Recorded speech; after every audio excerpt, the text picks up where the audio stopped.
Ya, TW silakan. Ya, selamat malam Pak Paul. Selamat malam. Ya, saya mau menanyakan perkataan Yesus yang mungkin sering disalahpahami sebagian orang, terutama di antara orang Islam. Begini bunyinya dalam Matius 10 ayat 34. Jangan kamu menyangka bahwa aku datang untuk membawa damai di atas bumi. Aku datang bukan untuk membawa damai, melainkan pedang. Nah, mungkin ini sering dikutip oleh para mualaf untuk mengatakan bahwa bukan Muhammad saja yang menyuruh kita menyandang pedang, tapi Yesus juga mengatakan demikian. Nah, termasuk juga si Adi Armando itu pernah mengutip itu. Apa makna dari perkataan Yesus itu? Apakah menyuruh kita eh, menyandang pedang atau bagaimana begitu?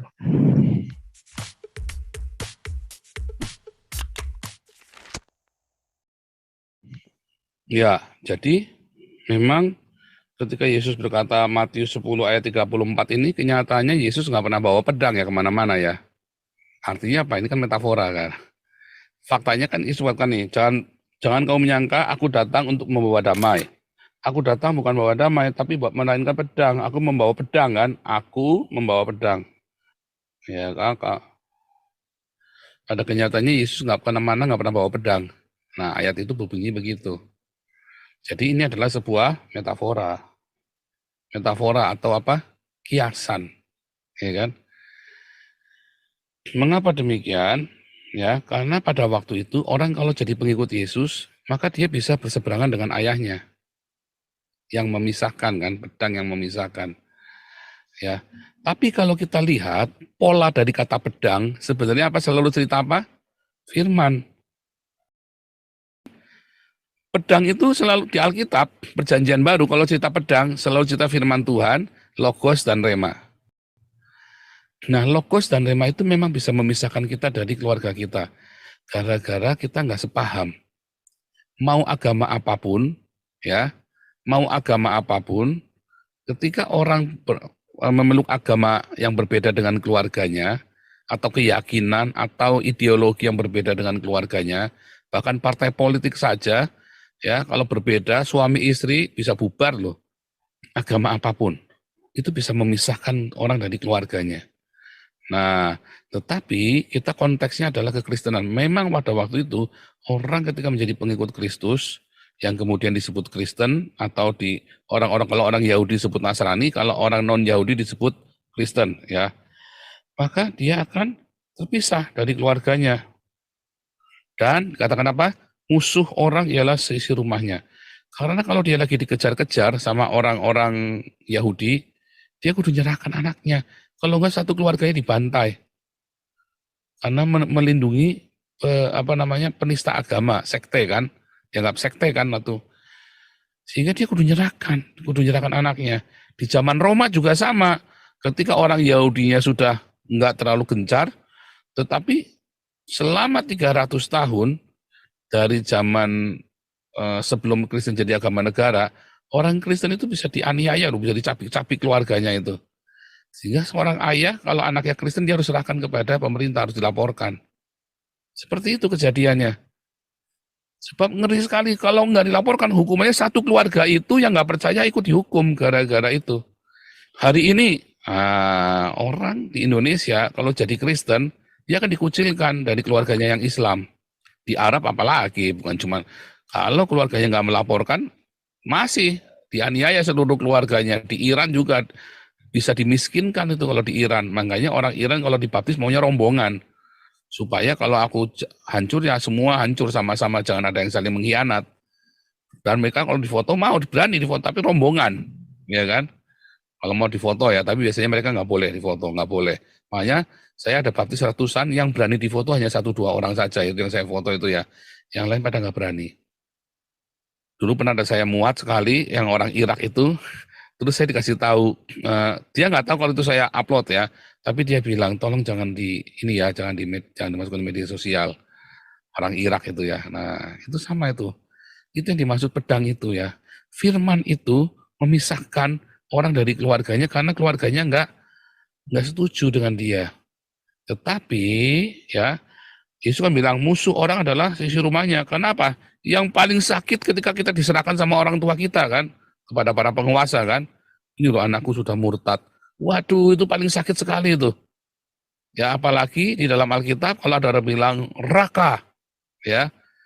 Wah itu ngeri sekali saudara. Anak-anak yang tidak berbakti sama orang tuanya bisa dirajam pakai batu itu saudara. Orang Kristen bisa dirajam pakai batu sama orang Yahudi atau ditangkepin satu-satu ya kan dirajam pakai batu sama Paulus itu kan. Karena dianggap tidak berbakti dengan orang tuanya.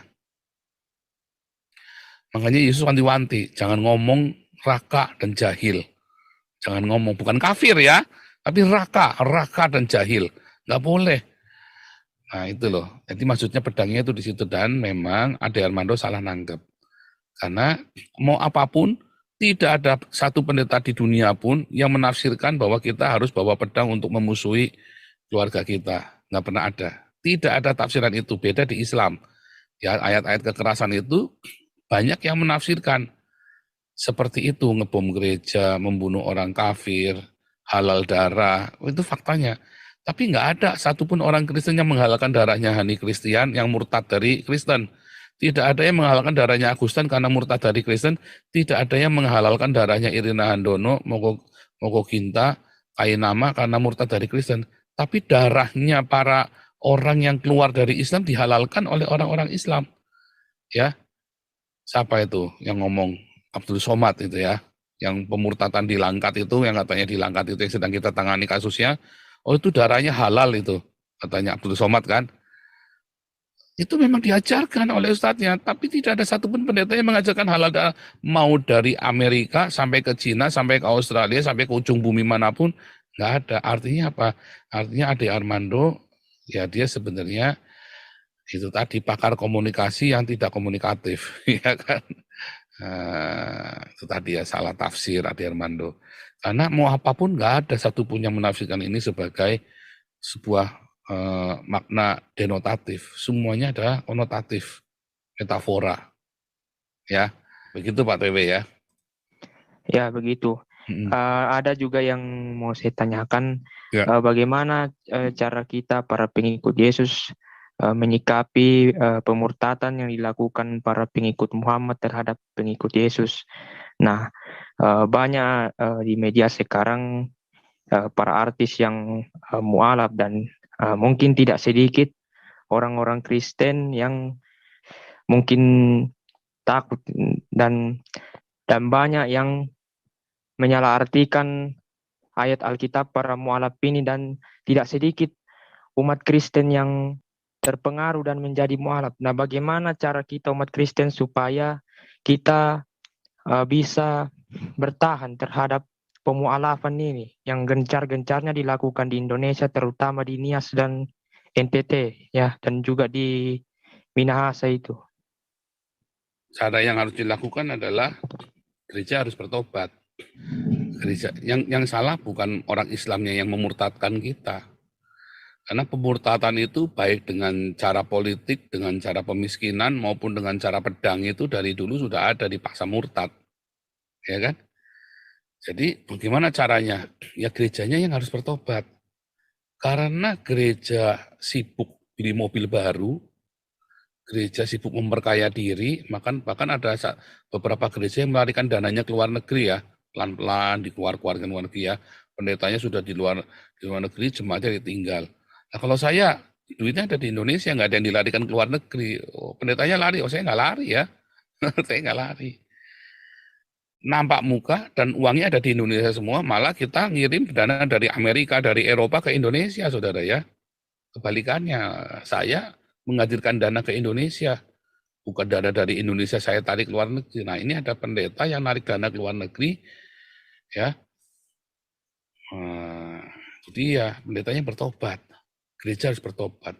Jatuhnya kerajaan zaman Kristen, jatuhnya kerajaan Syria Kristen, jatuhnya Andalusia, jatuhnya Bizantin kepada tangan Islam karena pendetanya korup, macam Gilbert ya dan kroni-kroninya dan yang semua yang setuju dengan Gilbert, ya PGPI, Jody Weol itu ya yang menjual muji-muji khilafah itu Anies Baswedan. Gerejanya yang harus bertobat. Dari dulu setan selalu ada ya. Setan itu selalu ada penyesatan itu selalu ada dari zaman dulu. Ya kan, penyesatan itu selalu ada. Nah, lalu ya gerejanya yang harus bertobat, bukan orang Kristen yang salah. Masa kita mau suruh iblis bertobat, gimana caranya iblis bertobat coba? Yang benar adalah gerejanya yang bertobat, jangan hedonisme. Maka tidak akan ada orang-orang yang mau pindah murtad dari Kristen.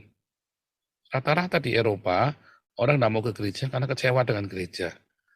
Satu, karena pendetanya dulu ya, zamannya Roma Katolik ya, melakukan pedofilia dan tidak ada satupun yang dipenjara. Mereka marah. Yang kalau lihat di Perancis ada pawainya gereja Katolik lagi pawai, parade itu dilemparin pakai botol kan. Akhirnya zaman Paus Francis hebat sekali ya, semua yang pedofil ditangkapin satu-satu dipenjarain. Ngeri Paus Francis ini ya. Nah, baru tuh gereja mulai penuh lagi gereja Katolik. Tadinya sudah pada nggak mau, sampai kosong gereja Katolik dijualin. Kalau gereja Protestan di Eropa nggak berkurang jemaatnya, stabil. Cuman ada orang yang mau ke gereja karena dia merasa orang gereja munafik, dalam arti mudah menghakimi. Karena dulu ya keras-keras khotbahnya itu kan, tentang padahal mereka ada yang homo, ada yang segala macam. Akhirnya mereka kompromi. Nah, sebaliknya lagi gerejanya jadi kompromi ya, salah juga kan. Ada pendeta yang homo sekarang malah jadi kompromi. Sementara kalau di Amerika pendetanya kaya-kaya, hedonisme semua saudara. Di Indonesia ikut Amerika, pendetanya hedonisme. Nah itu yang kemudian nanti ditinggal sama jemaatnya, marah jemaatnya. Nah kehadiran saya ke dunia ini sebagai nabi ke-26 ya kan, meluruskan semua yang bengkok-bengkok itu kan. Gitu ya.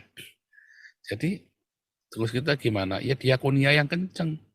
Makanya komunitas kita ada ruangan berbagi, saling membantu, saling menolong ya dalam komunitas kita.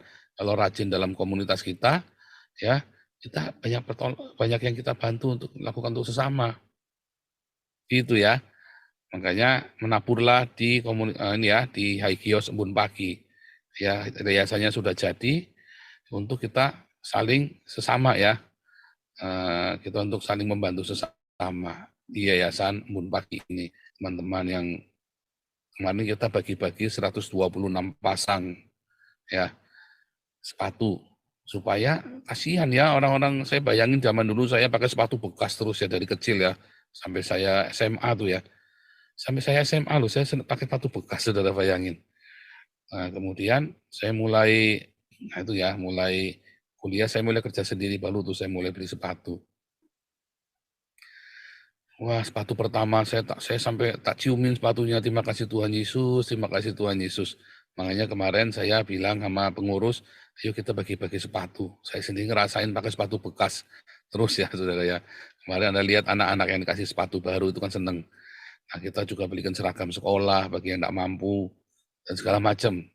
Kalau gereja melakukan ini ya, kalau semua gereja melakukan seperti yang kita lakukan, pemurut apa orang-orang Islam itu mau tipu-tipu apa juga nggak akan mempan. Ya, gitu saudara ya.